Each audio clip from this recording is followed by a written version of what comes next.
ठीक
ठाक रखते हुए हमारा ये भी प्रयास होता है कि हम आम जनता के बीच में जाएं और आप अपनी जो भागीदारी है, जो आम जनता के साथ तालमेल है, उसको और बेहतर करें। इन्हीं प्रयासों के क्रम में सिविक एक्शन प्रोग्राम 2019-20 के तत्वावधान में हमारी वाहिनी के द्वारा आपके इलाके की आवश्यकताओं को पहले देखा गया और फिर इस स्कूल में जहाँ पे पेयजल की सुविधा उपलब्ध नहीं थी और काफ़ी मात्रा में बच्चे यहाँ पढ़ते हैं, खेलते हैं इस ग्राउंड में, तो उन लोगों की सुविधा के लिए हमने एक प्रस्ताव भेजा था अपने आईजी महोदय को और उन्होंने जब स्वीकृति दे दी तो यहाँ पे आप लोगों के लिए एक borewell, submersible pump, water tank और आपके पानी पीने की व्यवस्था मुहैया कराई गई है।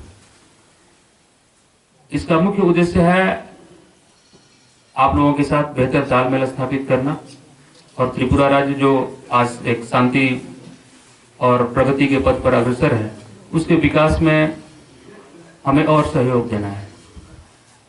आप सभी को पता है कि child is the father of nation. बच्चे जो है भविष्य के नागरिक होते हैं, भविष्य के निर्माता होते हैं।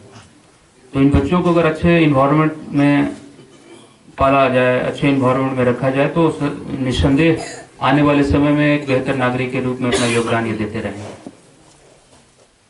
तो ये अवसर आप लोगों ने हमें प्रदान किया अपने स्कूल में इस सिस्टम को इंस्टॉल कराने में, तो मैं धन्यवाद देना चाहूँगा प्रिंसिपल महोदय का, धन्यवाद देना चाहूँगा कंपनी कमांडर इको 124, क्योंकि इसमें कोई बाहर से बहुत ज़्यादा संसाधन नहीं थे।